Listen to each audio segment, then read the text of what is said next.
पहिलं प्रेम भाग 1. पावसाळ्याची पहिली संध्याकाळ होती.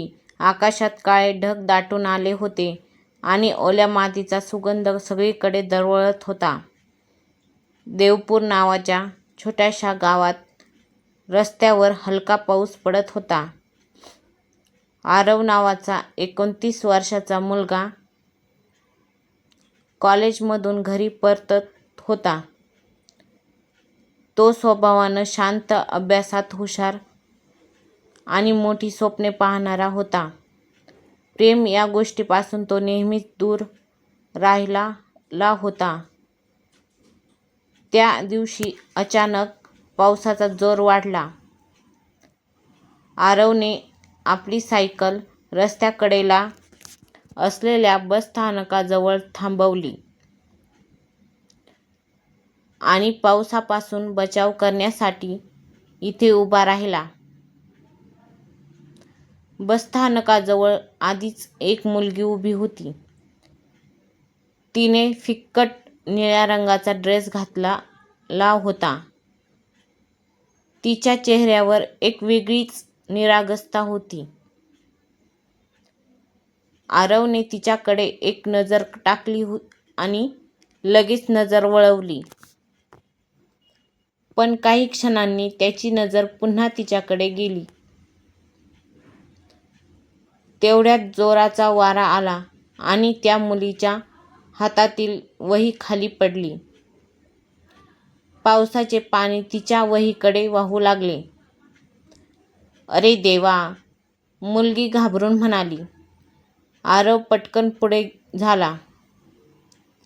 त्यांनी वही उचलून तिच्या हातात दिली. "घ्या तुमची वही. खूप खूप धन्यवाद." ती हसत म्हणाली. "बहुतेक खूप महत्त्वाची असेल." "हो, पुढच्या आठवड्यात परीक्षा आहे. सगळे नोट्स यातच आहेत." काही वेळाने मुलगी म्हणाली, "माझं नाव निशा." "मी आरव." पहिल्यांदाच दोघांनी एकमेकांच्या डोळ्यात पाहिले. त्या क्षणी आरवला काहीतरी वेगळं जाणवलं. जणू वेळ काही क्षणासाठी थांबली होती. थोड्याच वेळात बस आली. बसमध्ये चढताना निशा म्हणाली, "पुन्हा भेटू कदाचित." बस निघून गेली.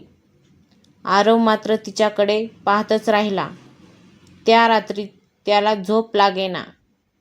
निशाचा चेहरा, तिचा हसू आणि बसस्थानकावर जी ती छोटीशी भेट त्याच्या मनात वारंवार येत होती. दुसऱ्या दिवशी कॉलेजमध्ये पोहोचल्यावर त्याला एक मोठं आश्चर्य वाटलं. कॉलेजच्या कॉन्ट्रीमध्ये चालत असताना कोणीतरी मागून हाक मारली, "आरव!" त्याने मागे वळला. समोर निशा उभी होती. "तू इथे?" आरव आश्चर्याने म्हणाला. निशा हसली. "मीही याच कॉलेजमध्ये शिकते." आरवच्या चेहऱ्यावर नकळत हसू उमटलं. त्याला जेव्हा अजिबात माहीत नव्हतं की ही साधीशी भेट त्याच्या आयुष्यातील सर्वात सुंदर प्रेमकथेची सुरुवात करणार होती. पुढील कथा भाग 2 मध्ये आरव आणि निशाची मैत्री कशी सुरू होते आणि त्यांच्या नात्यातील पहिल्या भावना कशा उमलतात ते पाहू. धन्यवाद.